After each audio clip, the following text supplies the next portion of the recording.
Ես առաջարկում եմ դադարեցնել։ Հիմա փաստացի որ դուք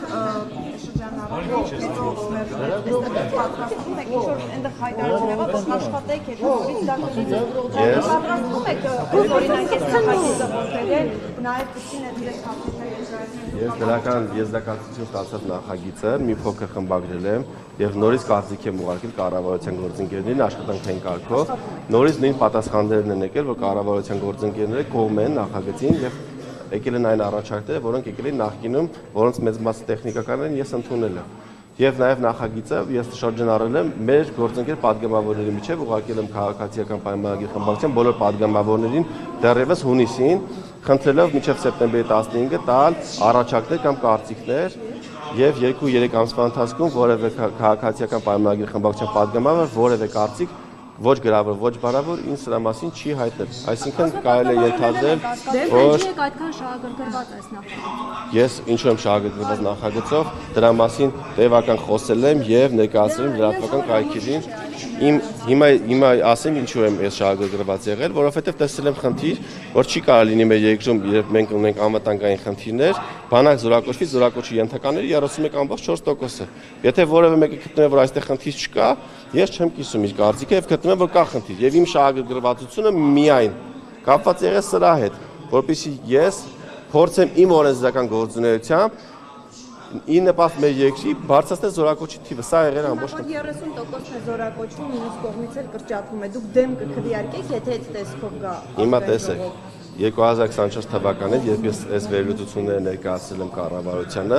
արդեն իմ առաջարկած մի շարք կետեր իրականություն են դարձել եւ զորակոչի թիվը բավականին բարձրացել է։ Այսինքն հիմա ոչ թե բանակի զորակոչվում 31%-ը, այլ շատ ավելի մեծ տոկոսով քաղաքացիներ։ Բայց այսօր փոխնախարարը ասում է, որ մեկը շարունակում է մնալ Այո, շարունակում է մնալ խնդիր, բայց 31%-ից ահագին բարձրացել է այս փոփոխությունների արդյունքում։ Ճատել նախընտրական փուլում սա քաղաքացիներին այսպես շահագրգռելու նպատակով չի, եթե խնդիրները լուծված չեն։ Զորակոչի ժամկետի կրճատման մասին դեռևս 2018 թվականից խոսակցություններ կային, այն ժամանակ դեռևս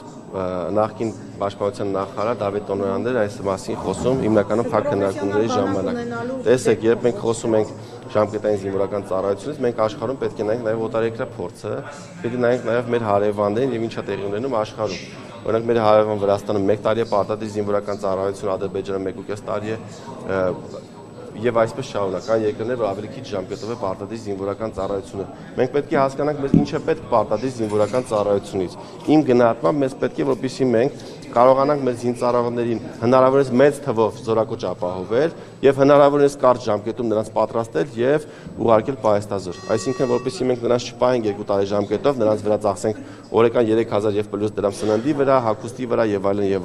այլն, մենք պետք է փորձենք կատարելագործել մեր պատրաստության ժամկետը, որպեսզի մենք նույն պատրաստությունը, որը տվել ենք նախկինում 2 տարի ժամկետում, տանք 1.5 տարով կամ եթե հնարավոր է ավելի կարճ ժամկետում նախագծին կողմ եմ եւ գտնում եմ, որ պետք է մյուս փաթեթային լուծումները պետք է սրա հետ զուգահեռ արվեն։ Եթե չեն արվում զուգահեռ Կարվեն, վստահ եմ, որ կարվեն։ Տեսնում որ պաշտպանական բյուջեում 15% կրճատում է իրականացնում պաշտպանական ծախսերի հետ կապված 2026 թվականին։ Սրա հետ կապված վարչապետը տվել է հիմնավորումներ, տեսեք, դինամիկայի մեջ երբ նայում ենք,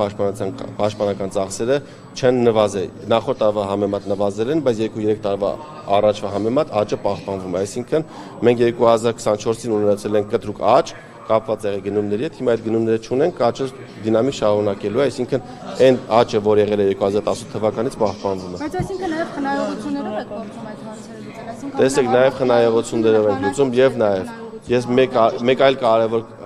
նախաձեռնությամբ նույնպես հանդես եմ եկել, դրա մասին գրավոր հայտնել եմ նաև կառավարության ղեկավարին եւ պաշտպանության նախարարությանը, որն է եղել դա, ես գտնում եմ, որ պաշտպանության նախարարության գնումների մեծ մասը պետք է կատարվեն բաց։ Այսինքն այն գնումները, որոնք անմիջապես կապված չեն զենք զինամթերքների հետ, դիրքերի հետ, պետք է լինեն բաց ընթացակարգով, որպեսզի հնարավորին շատ մատակարարներ մասնակցեն մրցույթներին։ Կապված օրինակ սննդի մրցույթների հետ, հագուստի մրցույթի հետ, ատոմի մածուկի մրցույթների հետ, դրանք պետք է լինեն բաց ընթացակարգով, որպեսզի հնարավորին շատ բիզնեսմեններ մասնակցեն, ինչու չեն շատերը մասնակցում փակ ընթացակարգով մրցույթներին, որովհետև պարտադիր պահանջ կա, որ պետք է ԱԱԾ-ով անցնեն որոշ աշխատակիցների, նվազագույնը 3 աշխատակիցների պետք է ունենան այդ ընկերությունները գաղտնի բաժին, գաղտնի թղթաբանություն, ունենան փակ ինչ-որ կահավորված սրահներ եւ այլն, եւ բազմաթիվ բիզնեսմեններ ուղղակի չեն ցանկանում փակ ընթացակարգերով մրցույթների մասնակցելու։ Սրա արդյունքում մասնակցում են քիչ թվով ընկերություններ եւ ունենում ենք հաճախ որակի գնի հետ կապված խնդիրներ։ Առաջիկայում եւ գնումները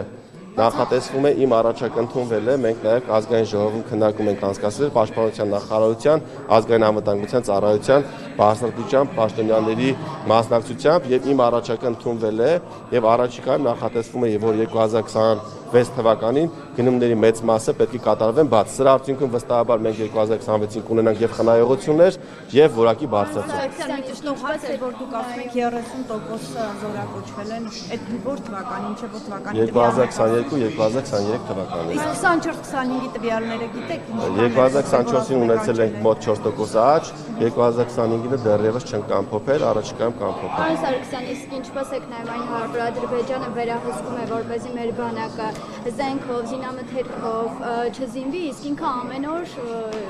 զենքեր է գնում։ Ես չեմ կիսում այդ կարծիքը, որ Ադրբեջանը հսկում է, որպեսզի մենք չզինվենք, մենք ունենք մեր քաղաքականությունը, Ադրբեջանը իր քաղաքականությունը, մենք գնում ենք լուծելու մեր խնդիրները, որոնք մեր երկրի առջև ծառացած են։ Բայց հարցեր է առաջացնում, երբ որ Ադրբեջանը օրորի զինվում է, իսկ մենք որոշում ենք պետք է խնայողություն անենք մասնավորապես պաշտպանական ոլորտում։ Օրինակ դա ընկալելի չէ։